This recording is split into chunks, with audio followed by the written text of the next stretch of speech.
antara permasalahan fikih, bolehkah salat memakai masker? Ya.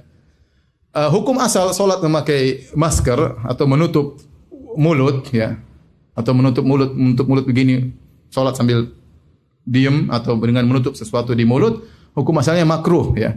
Dalam satu hadis Rasulullah SAW Rasulullah SAW melarang an yughtiya rajulu fahu, melarang seorang menutup mulutnya tatkala sedang salat. Apa hikmahnya? Khilaf di kalangan para ulama mazhab. Ada yang mengatakan seperti ulama Hanafiyah, maksudnya orang yang beribadah sambil menutup mulut seperti orang-orang Majusi, dan kita dilarang untuk bertasyabbuh meniru orang Majusi. Ya. Kemudian juga ada yang mengatakan ini adalah bentuk gulu, berlebih-lebihan dalam ibadah. Makanya wanita juga kalau sholat jangan pakai cadar, ya. Ngapain sholat pakai cadar? Ya sudah.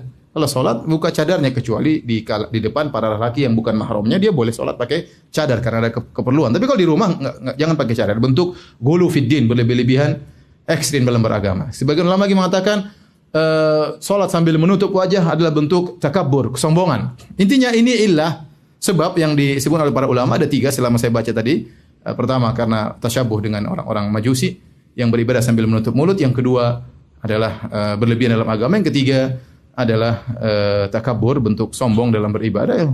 Beribadah kita buka wajah di hadapan Allah Subhanahu wa taala. Tapi para ulama 4 mazhab mengatakan hukumnya makruh. Kalau seorang salat tutup mulutnya, salatnya tetap sah dan dia melakukan satu hal yang makruh. Tidak sampai pada haram, apalagi membatalkan salat. Tetapi kalau ada keperluan, maka tidak mengapa seorang salat sambil menutup mulutnya. Di antaranya disebutkan oleh banyak ulama, di antaranya Al-Khattabi, misalnya seorang tatkala dia menguap, maka dia boleh tutup mulut. Kan sunahnya seorang menguap tutup apa? Mulut. Dalam salat dia menguap, dia tutup mulut.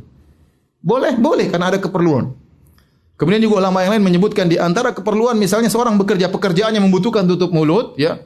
Dia tidak lepas setelah dia bekerja, mungkin ada apa-apa, atau dia pekerjaannya di tengah padang pasir yang debu sana sini, maka dia sholat sambil tutup mulutnya, tutup hidungnya, nggak ada masalah. Demikian juga karena penyakit, baik khawatir terkena virus atau khawatir menularkan virus, maka tidak ada masalah seorang sholat sambil menutup mulutnya atau menutup hidungnya. Hukum asalnya makruh, tetapi kalau ada kebutuhan maka hilang kemakruhan tersebut.